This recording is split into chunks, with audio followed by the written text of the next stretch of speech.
You are watching Grace Television.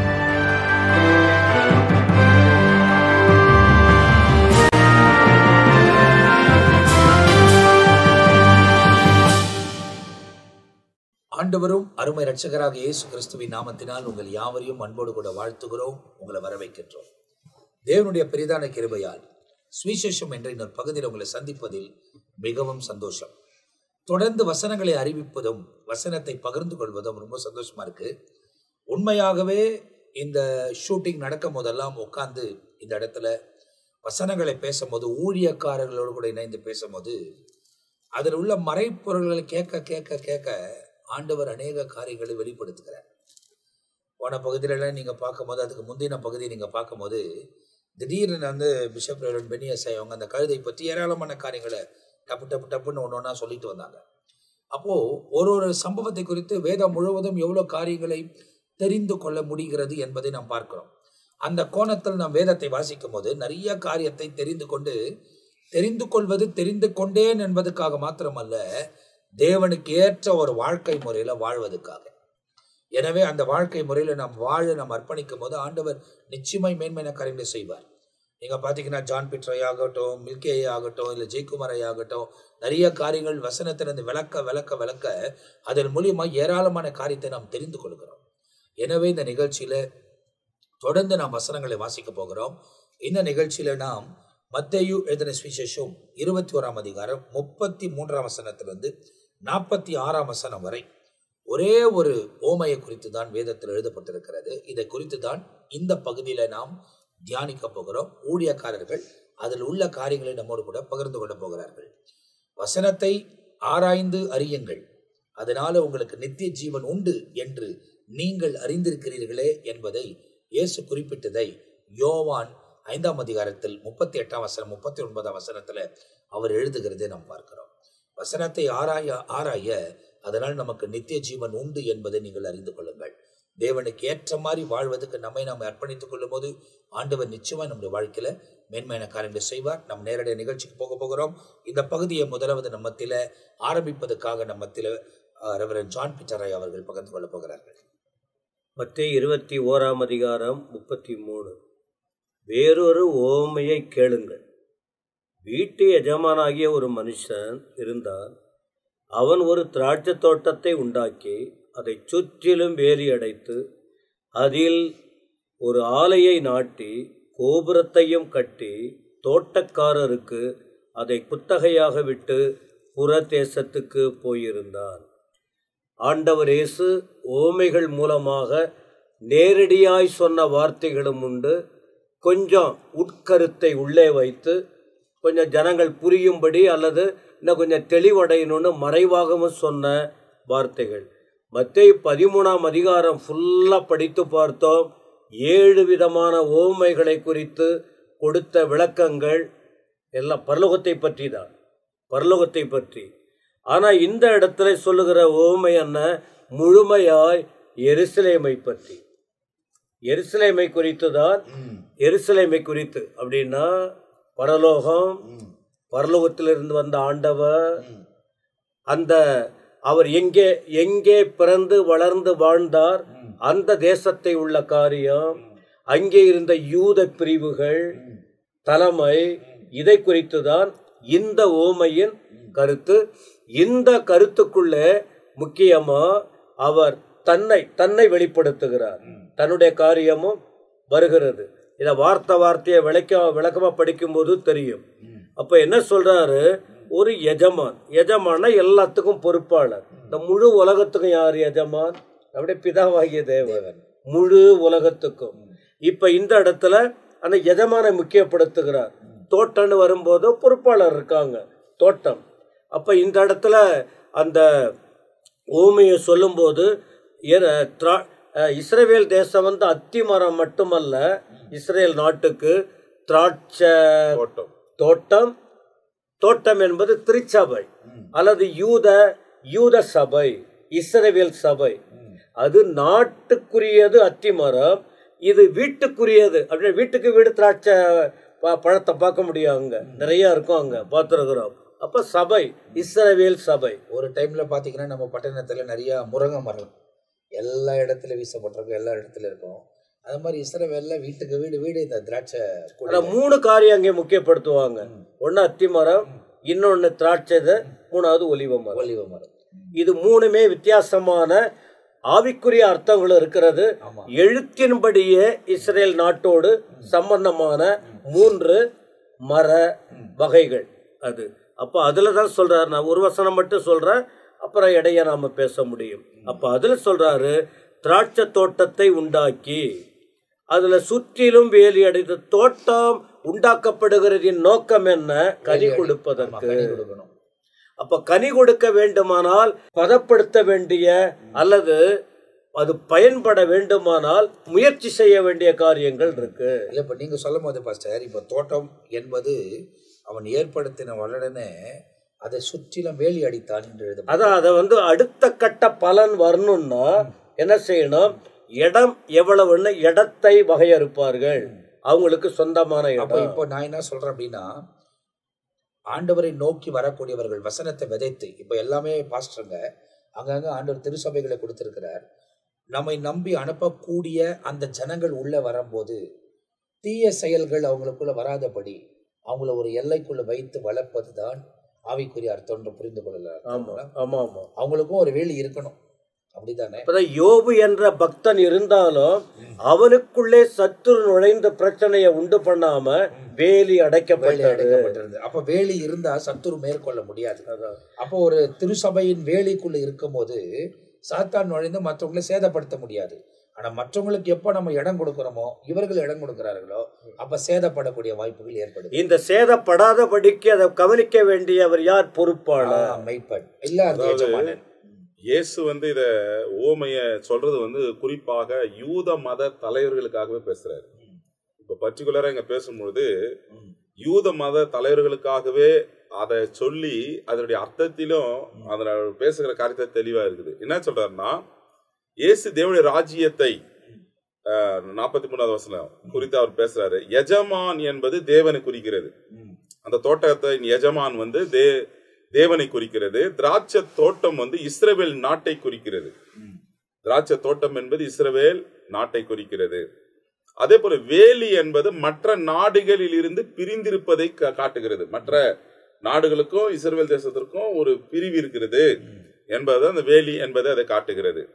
அப்படின்னா பிரிந்திருப்பதை அதை குறிச்சிருக்கிறது. இது வேற அது வேற என்றதை பாத்தீங்கன்னா ஒவ்வொரு தேசத்துக்கும் ஒவ்வொரு எல்லை, அவங்க தேசத்தை அடித்து பவுண்டரிங்க பாத்துக்கிறாங்க.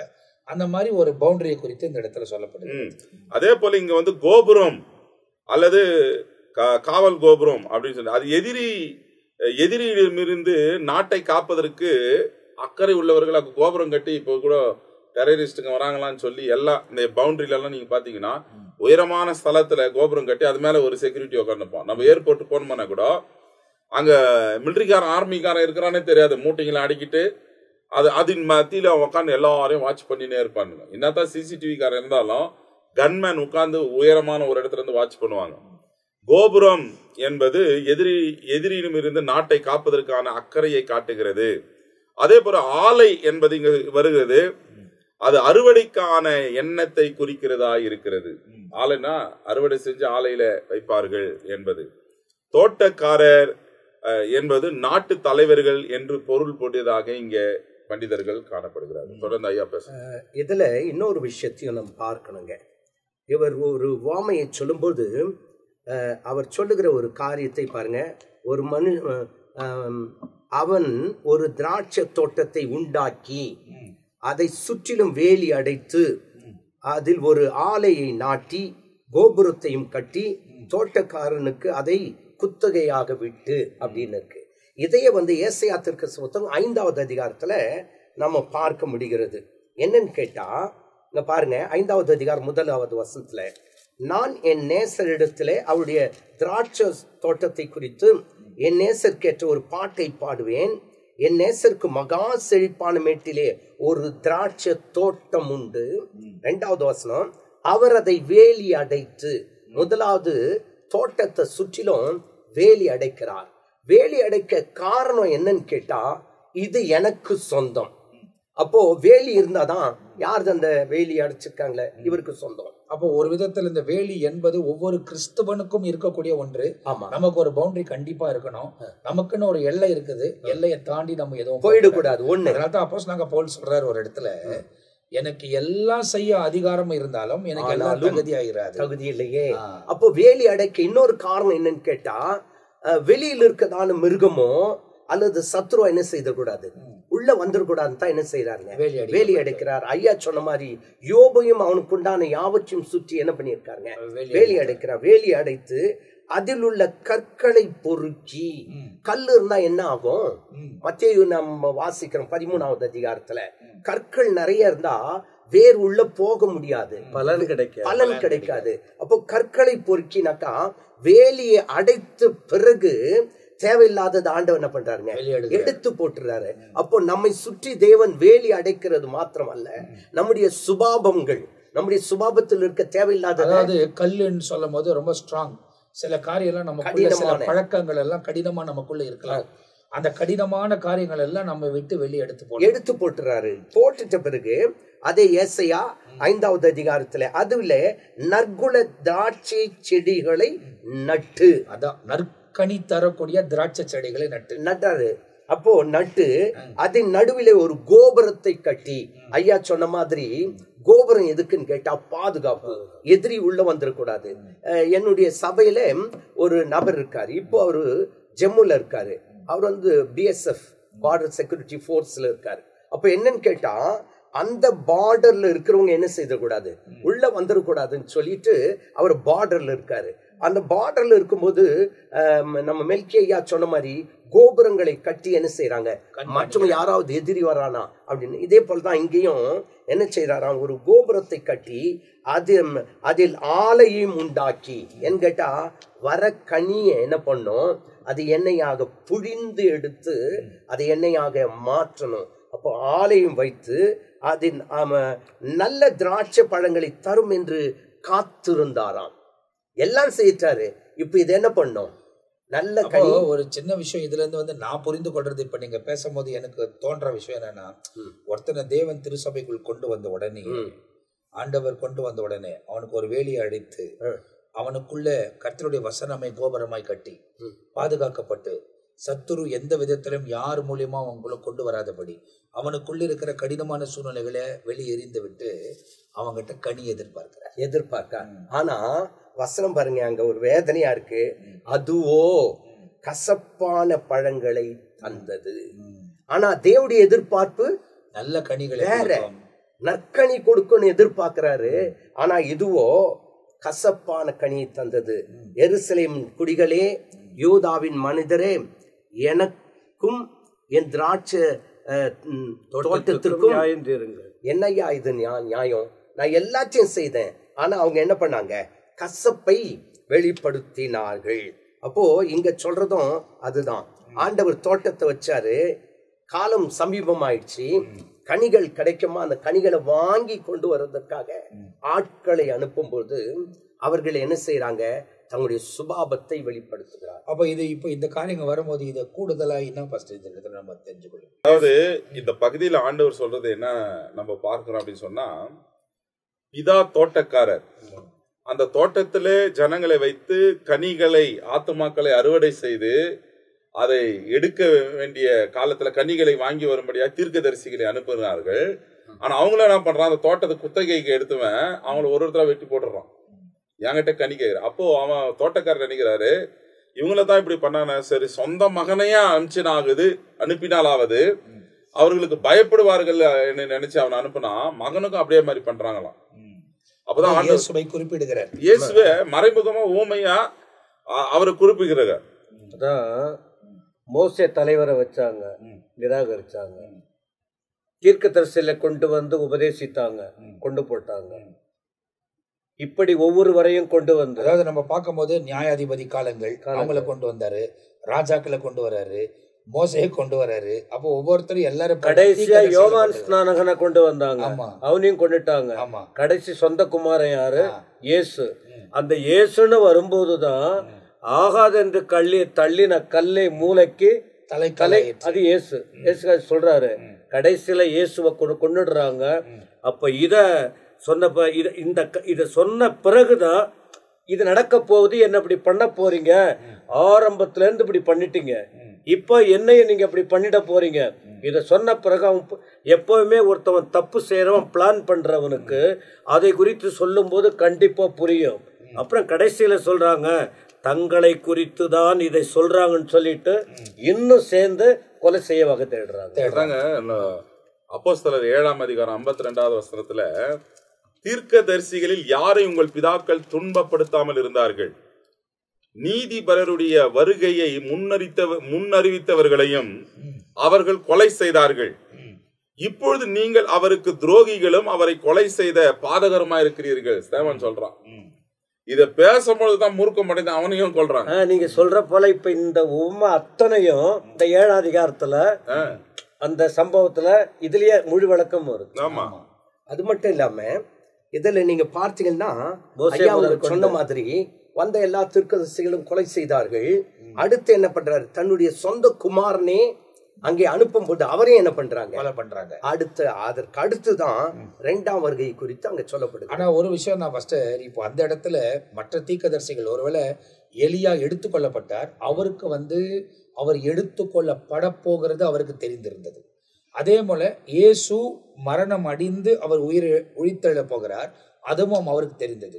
ஆனா மீதி தீர்க்கதரிசிகள் ஒருவேளை அவங்க மரணத்தை அவர்கள் அறிந்தார்களா என்பதை தெரியப்படவில்லை. ஆனால் அவர்கள் மரித்து போனார்கள். அப்போ அத்தனை பேரையும் கொலை பண்ணி கடைசியில இவர் முன்கூட்டியே அறிவிக்கிறார், ஆமா என்னை இப்படி பண்ண போறீங்க. அதை இயேசுக்கு நல்லா தெரியும் என்ன இப்படி பண்ண போறாங்கன்றத. அது முன்கூட்டியே இந்த வடிவத்துல அவங்களுக்கு அறிவு. அவர் சொல்லுகிறது மட்டுமல்லாமல் யோவான் ஸ்நானன் குறித்து பார்க்கும்போது அவர் சத்தியத்தை சத்தியமாய் போதிக்கும் போது அந்த போதனையை அவர்களால் ஏற்றுக்கொள்ள முடியவில்லை. யோவானுடைய தலை என்ன பண்றாங்க, சிறைசேதம் பண்ணுகிறதாக பார்க்கிறோம். பிறகு நடந்த சம்பவத்தை கடைசியா என் குமாரனுக்கு அஞ்சுவார்கள் என்று சொல்லி தன் குமாரனை அவரிடத்தில் அனுப்பினாரு. அதுதான் இயேசு சொல்றாருங்களா, நான் தேடி வந்தேன் ஆனா இதுல ஒரு கனியும் பார்க்கல, ஆமா நான் உங்ககிட்ட வந்தேனே நீங்க ஏற்றுக்கொள்ளல என்ன அப்படின்றாரு. அப்போ இப்ப பாருங்க, அவனை பிடித்து திராட்சை தோட்டத்துக்கு புறம்பே தள்ளி கொலை செய்தார்கள். யார் கொலை செய்தாங்க? அப்போ இயேசு கூட எருசலேமுக்கு புறம்பே கொண்டு போய் அப்படின்னு இருக்கு. இங்கே வசனத்துல வாசிக்கிறோம், புறம்பே தள்ளி கொலை செய்தார்கள். அதன் பிற்பாடு எப்படி இருக்க, திராட்சை தோட்டத்தின் எஜமானன் வரும்போது அந்த தோட்டக்காரனை என்ன செய்வார்? அப்ப எஜமானன் வரப்போகிறார், ஆண்டவர் வரப்போகிறார், வந்து நியாயம் தீர்க்க போகிறார் என்பதை குறித்து இதிலே 2ஆம் வருகை குறித்து தெளிவாய் சொல்லப்பட்டிருக்கிறது. அப்போ அவர் வந்து வேற தோட்டக்காரத்தில் தோட்டத்தை குத்தகைக்கு கொடுப்பான். அப்ப என்ன செய்வாரு, எல்லாவற்றையும் மறுபடியும் என்ன பண்ணுவாரு, ஒழுங்குபடுத்துவார் என்பதுதான் இதனுடைய அர்த்தமாய் இருக்கிறது. இந்த 38வது வசனத்துல நம்ம பார்க்கும் பொழுது தோட்டக்காரருடைய, அதாவது குமாரனை கண்ட பொழுது இவன் சுதந்திரவாளி, இவனை கொன்று இவன் சுதந்திரத்தை கட்டிக்கொள்வோம் வாருங்கள் என்று ஒருவரோடு ஒருவர் சொல்லிக் கொண்டு அவனை பிடித்து திராட்சை தோட்டத்திற்கு புறம்பே தள்ளி கொலை செய்தார்கள்.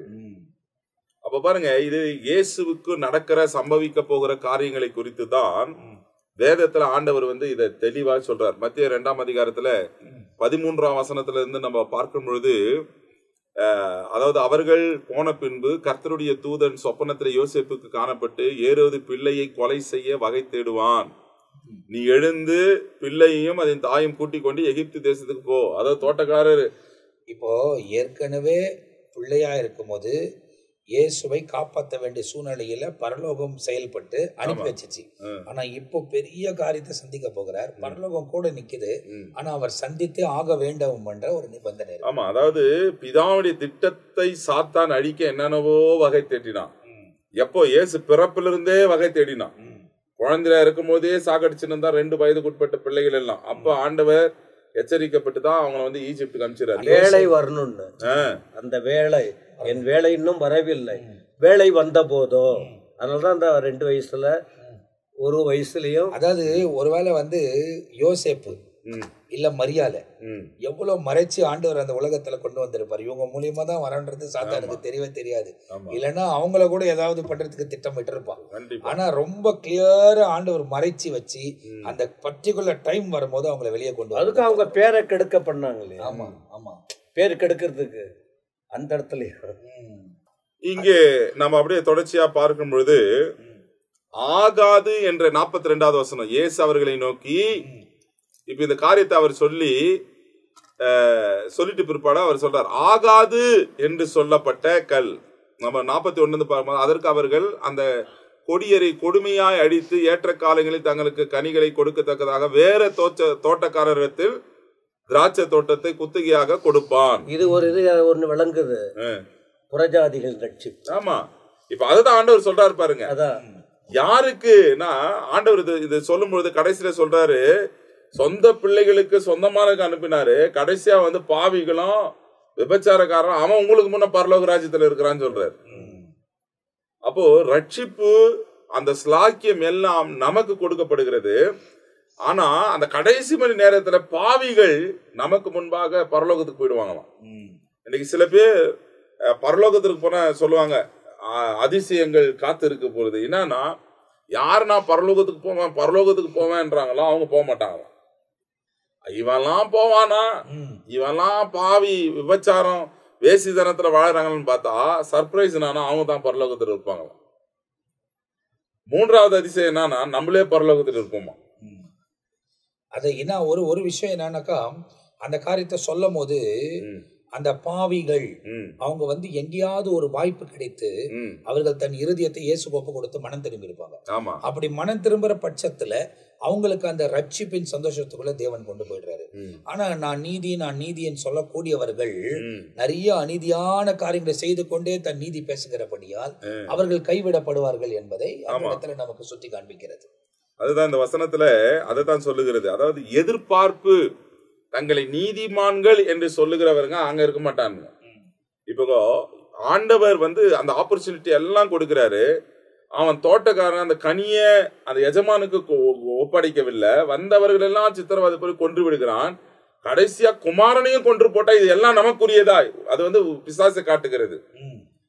உலகத்தை மீட்க வந்த இயேசுவைய காலில் விழுறதுக்கு ட்ரை பண்ண அவன், இவையெல்லாம் என்னுடையவைகள், என்னை நீ தாழ விழுந்து பணிந்து கொண்டால் எல்லாம் உனக்கு நான் தருகிறேன். ஆண்டு சொன்னார், உன் தேவனாகிய கர்த்தரை பரீட்சை பாராது இருப்பாயாக, அவர் ஒருவருக்கே ஆராதனை செய்வாயாக என்று எழுதியிருக்கிறதே. ஆண்டவர் சொல்லி அப்பாலப்போ சாத்தானே அப்படின்னு சொன்னாரு. அப்ப என்னன்னா இவனுடைய திட்டம் என்னன்னா, உலகத்தை தப்பிச்சு வந்துடுறாரு. இப்போ காலில் விழ வைக்கலாம், அவருக்கு அடிமையா மாத்திடலாம், அவன் சொல்லுகிறபடி இவர் செய்ய வைக்கலாம் என்ற அநேக காரியங்களை செய்தான். கடைசியாய் அதெல்லாம் தோல்வி. இயேசுவை பிடிச்சு சிலுவையில் அரைஞ்சா சாப்டர் க்ளோஸ் ஆகுதுன்னு நினைச்சாங்க. அதிலேயும் கர்த்தர் வெற்றியை கண்டார். அப்ப இந்த இடத்துல இந்த ஓமையை சொல்லும் போது நம்ம பார்க்கும்போது, இந்த ஓமையை சொல்லும் போது அந்த பிரதான ஆசாரியரும் பரிசேயரும் அவர்களை குறித்து தான் சொல்லுகிறார்கள் என்பதை உணர்ந்திருந்தார்கள். அது மட்டும் அல்ல, அதுபடிக்கு இந்த காரியங்களை பேசும்போது ஒரு சில சம்பவங்களை நாம் கற்றுக்கொள்ள வேண்டியதா இருக்குது. காரணம் என்ன? அநேகர் வந்தார்கள், அவர்கள் கொலை செய்யப்பட்டார்கள். இயேசு வந்தார், அவரையும் கொலை செய்தார்கள். எஜமானன் வரப்போகிறார். அது யார் என்பதை ஒரு தெளிவான ஒரு காரியமாய் 44வது வசனத்துல சொல்றாரு. என்னன்னு கேட்டா, தானியேல் தீர்க்கதரிசன புத்தகத்துல ஒரு பெரிய சிலையை கண்டேன் அப்படின்னு இருக்கு. அது தலை என்ன, மார்பு என்ன, அதனுடைய போர்க்கச்சை என்ன எல்லாமே தெளிவா சொல்லிட்டு, கைகளால் பெயர்க்கப்படாத கல் ஒன்று அப்படின்னு அங்க இருக்கு இல்லையா? அந்த கல்லை இங்க ஆண்டவர் வெளிப்படுத்திகள்.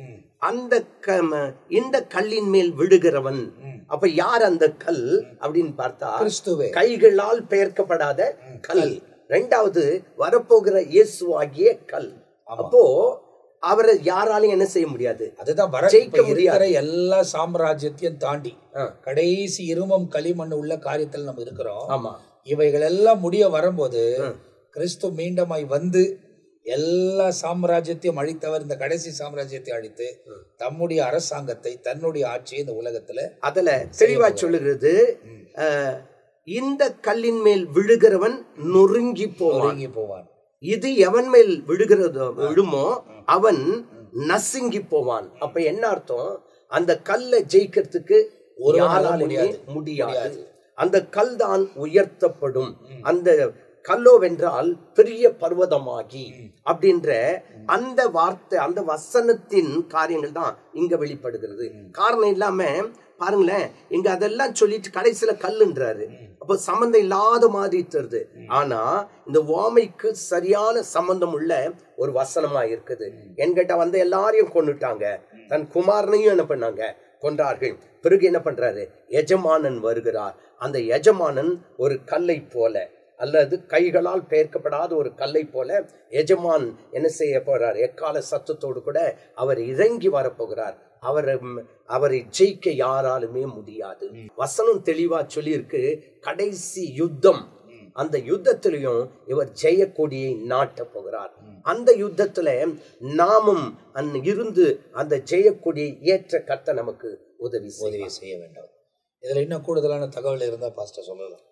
ஆண்டவர் இயேசுவின் பிறப்பு முதல் கடைசி வரைக்கும் உள்ள சம்பவம் இதுல. துவக்கம் தோட்டம் நாட்டப்படுதல், முடிவு அவருடைய மரணம், அவருடைய வருகை. அது இப்ப இந்த சம்பவம் சொல்லும் போது ஓமையா சொல்றாரு. இப்ப நாம தியானிக்கும் போது 2000 வருஷத்துக்கு முன்ன நிறைவேறியது. ஆண்டவர் சொல்லும் போது இது நடக்கல. ஆனா இப்ப நாம தியானிக்கும் போது ஆண்டவர் இயேசு வாழ்ந்த நாட்களில் சொன்னது இதை இப்ப நாம தியானிக்கும் போது நிறைவேறி இருக்கிறது. இப்ப அன்னைக்கு அவங்க சொல்லும் போது தங்களை தான் சொல்றாங்க அப்படின்னு கேட்டு அவரை கொலை செய்ய வகை தேடினார்கள், பயந்திருந்தாங்க. இன்னைக்கு நமக்கு எச்சரிப்பு கொடுக்கிறது என்ன, இப்போ ஆண்டவர் இயேசுவை எதிர்க்கிற கூட்டங்கள், ஆண்டவரை அறிந்த கூட்டங்கள் இருக்கு. அப்போ ஒரு சத்தியத்தை சொல்லும் போது அநேகர் விரோதிக்கிறாங்க. எல்லாருக்கும் அதனால எல்லாருக்கும் அவர் ஜீவனை கொடுத்திருக்கிறார். நீங்கள் அவரை ஏற்றுக்கொள்ளுங்கள், அவரை புறக்கணிக்காதீங்க. ஏற்கனவே எல்லாருக்காகவே தன்னை ஒப்பு கொடுத்து விட்டார். நீங்களும் தூரமானவர்கள் அல்ல, உங்கள் இருதயங்களை திறந்து ஒப்பு கொடுக்கணும் என்பதுதான் இந்த உவமைக்குள்ள அறிந்து கொள்ற இன்னும் கூடுதலான ஒரு வார்த்தை. 21வது அதிகாரத்தை பார்க்கும்போது ஒரு மனிதனுடைய ரட்சிப்பு அங்கே வெளிப்படுகிறது. ஏன் கேட்டா, இருவழி சந்தையில் இருக்கான். அவனுடைய பாவங்களிலிருந்து விடுதலை ஆக்கப்பட கர்த்தனை பண்ற கட்டுகளை அவிழ்க்கிறார். ரட்சிக்கப்பட்ட பிறகு கனி கொடுக்கிற அனுபவம். அப்படி கனி கொடுக்காவிட்டால் என்ன நடக்கும்? பிறகு நியாய தீர்ப்பு, பிறகு ஆண்டவராகிய இயேசு கிறிஸ்து வருகை. இவைகளை குறித்தெல்லாம் தெளிவாய் ரட்சிப்பிலிருந்து கர்த்தருடைய வருகை வரையிலும், எடுத்துக் கொள்ளப்படுகிற வரையிலும் இந்த அதிகாரத்தில் தெளிவாய் விளக்கப்பட்டிருக்கு. இங்கே சங்கீதம் 118வது சங்கீதத்தை தாவீது சிறு வயதா இருக்கும் பொழுது அரசனாக அபிஷேகம் பண்ணப்பட்ட பொழுது எழுதப்பட்ட சங்கீதம் தான் 118வது சங்கீதம். குடும்பத்தாரால புறக்கணிக்கப்பட்டவன் தான் தாவீது. தான் சகோதரர்கள் 8 சகோதரர்கள் மத்தியிலே இவன் புறக்கணிக்கப்பட்ட ஆடுகளை மேய்க்க வனாந்திரத்துல அனுப்பப்பட்டவன். அவனுடைய பிறப்பிலே தாய் தகப்பன் அவனை வெறுத்தார்கள் என்றெல்லாம் வசனம் இருக்கிறது. இப்ப பாருங்க, பலி விருந்துக்காக சாமுவேல் தீர்க்கதரிசி வந்து உன் பிள்ளைகளை பரிசுத்தப்படுத்து, உன் ஜனத்தை கூப்பிட்டு, சபையை கூப்பிட்டு, தீர்க்கதரிசி எல்லாரையும் கூப்பிட்டு சொல்றான். ஆனா தாவீதை கூப்பிட்டு சொல்லாங்க. தாவீதை வந்து தகப்பனை அழைக்கவில்லை, ஈசாய் வந்து அழைக்கல, ஒதுக்கப்பட்டான். இவனுடைய பிறப்பே வந்து தாய் தன் தகப்பனுக்கு தெரியாத தான் புருஷனிடத்துல பிரவேசித்து பெற்றது தான் தாவீது, 8வது குமாரன். இன்னைக்கு ஆனப்படினால இவன் எனக்கு வெறுக்கப்பட்ட ஒரு புத்திரனாக இருந்தான். இப்போ இவன் ராஜாவாக அபிஷேகம் பண்ணப்பட்ட பொழுது அங்கே ராஜாக்கள் வந்திருக்கிறாங்க, லேவியர்கள் வந்திருக்கிறாங்க, எல்லாம் இருக்கிறாங்க. அப்ப அவன் சொல்றான் 18வது வசனத்துல, 118வது அதிகாரத்துல, ஆகாதது வீடு கட்டுகிறவர்கள் ஆகாதது என்று தள்ளின கல்லே தலைக்கு மூலக்கல், it is a corner stone, முக்கியமான கல்லா மாறிடுச்சு அப்படின்னு சொல்றாரு. இதே ஏசாயா சொல்லும் பொழுது கூட அது கிறிஸ்துவை குறிக்கிறதாக தீர்க்க தரிசனமாக உரைக்கப்பட்டது. அதாவது 28வது அதிகாரம் 16வது வசனத்துல, ஆதலால் கர்த்தராகிய ஆண்டவர் உரைக்கிறது, இதோ அஸ்திபாரமாகிய ஒரு கல்லை நான் சீயோனிலே வைக்கிறேன், அது பரீட்சிக்கப்பட்டதும் விலையேற பெற்றதும் திட அஸ்திபாரமான மூளைக்கல்லாய் இருக்கும். அதாவது எதனா தேவையில்லப்பா இது அப்படின்னு சொல்லுது. தோட்டக்காரன் எப்படி தன் குமாரன் வந்தாலும் அவனை அழிச்சுட்டா இந்த ராஜ்ய தோட்டம் முழுமைக்கும் தேசம் முழுமைக்கும் தன்னை அவன் சுதந்திரவாளியா மாறிவிடலாம் நினைச்சானோ, அதே போல மனுஷகுமாரனையும் அழிக்க பிசாசு நினைக்கிறான் என்பதை குறித்து ஆண்டவர் இங்க சொல்றாரு. இதை குறித்து தான் சகரியா சொல்லும் பொழுது 4ஆம் அதிகாரம், பெரிய பர்வதமே, 4ஆம் அதிகாரம் 7ஆம் வசனம், நீ எம்மாத்திரம் செருபாபேலுக்கு முன்பாக நீ சமபூமியாவாய், தலைக்கல்லை அவன் கொண்டு வருவான், அதற்கு கிருபை உண்டாவதாக என்று ஆர்ப்பரித்தார்கள். தலைக்கல்லை கொண்டு வருவான், கார்னர்ஸ்டோனை கொண்டு வருவான், ஆகாதுன்னு தன்னை கேட்டான். ஆனா நீ சமபூமி, அந்த கல்லுக்கு முன்ன நீ சமபூமி ஆயிடுவ, இன்னைக்கு அதை கொண்டுதான் கர்த்தர் செய்ய போகிறார் என்பதை, இதைத்தான் மத்திய 21ஆம் அதிகாரத்துல ஆண்டவர் இப்ப நம்ம இங்க வாசிக்கிறோம் இல்லையா, அதுதான் சொல்றது 42ல இருந்து, நீங்கள் வாசிக்கவில்லையான்றார் ஆண்டவர். நீங்க இதை படிக்கவில்லையா? இயேசு அவர்களை நோக்கி, வீடு கட்டுகிறவர்கள் ஆகாது என்று தள்ளின கல்லே தலைக்கு மூளைக்கல்லாயிற்று, அது கர்த்தரால் ஆயிற்று, அது நம்முடைய கண்களுக்கு ஆச்சரியமா இருக்கிறது, நீங்கள் வேதத்தில் ஒரு காலம் வாசிக்கவில்லையா? ரிமைண்டர் பண்றாரு. சொல்லப்பட்ட தீர்க்க தரிசனம் தன்னை குறித்து தான் சொல்லுகிறது, இதை நீங்கள் வாசிக்கவில்லையா? ஆகையால் தேவனுடைய ராஜ்யம் உங்களிடத்திலிருந்து நீக்கப்பட்டு அதற்கேற்ற கனிகளை தருகிற ஜனங்களுக்கு கொடுக்கப்படும். யாரை விட்டு நீக்கப்படுது? அன்றைக்கு இஸ்ரவேல் ஜனங்களை விட்டு. ஆமா, இஸ்ரவேலை விட்டு நீக்கி நமக்கு புறஜாதிகளுக்கு கிடைக்கிறது. இந்த கல்லின் மேல் விழுகிறவன் நொறுங்கி போவான், இது எவன் மேலும் விழுமோ அவன் நசுங்கி போடும் என்று உங்களுக்கு சொல்லுகிறேன் என்று ஆண்டவர் இங்க சொல்றார். தேவனுடைய ராஜ்யத்தை குறித்து இந்த இடத்துல ரொம்ப தெளிவான, அதாவது இந்த 21ஆம் அதிகாரத்தில் ஒரு பெரிய கன்க்ளூஷன் கொடுக்கக்கூடிய அளவுக்கு நிறைய காரியங்கள் வெளிப்படுகிறதை பார்க்க முடிகிறது. அதனால தான் பகிர்ந்து பேசும்போது, ஆண்டவர் வெளிப்படும் போது ஆவியானவர் அவங்க மூலியமாய் தம்முடைய கருத்துக்களை நமக்கு சொல்லுகிறதுக்கு காரணம், இதில் உள்ள ஆழமான சத்தியங்களை நாம் புரிந்து கொள்ள முடியுதான். அப்போ இந்த பகுதிகளில் இன்னைக்கு இந்த நிகழ்ச்சியில் பார்க்கறது மாத்திரமல்ல, இந்த கோணத்தில் இப்போ நீங்கள் பைபிளில் வாசிங்க, ரொம்ப அருமையான சில காரியங்கள் எல்லாம் துல்லியமாய் நீங்கள் தெரிந்து கொள்ள முடியும். தேவனுக்கு ஏற்றபடி வாழ்வதற்கு வசனத்தை ஆராயுங்கள், வசனத்தின்படி வாழ ஒப்புக்கொடுங்கள். இயேசு உங்க வாழ்க்கையில நிச்சயமா மேன்மையான காரியங்களை செய்வார். இந்த இடத்துல இந்த தோட்டத்தை குறித்து சொல்லப்பட்டிருக்கிறது. இஸ்ரவேலர்கிட்ட இருந்து எடுத்தவர் புறஜாதியாக நம்முடைய கரத்துல கொடுத்திருக்கிறார். நம்முடைய காலங்களோ முடிவுக்குள் வரப்போகிறது.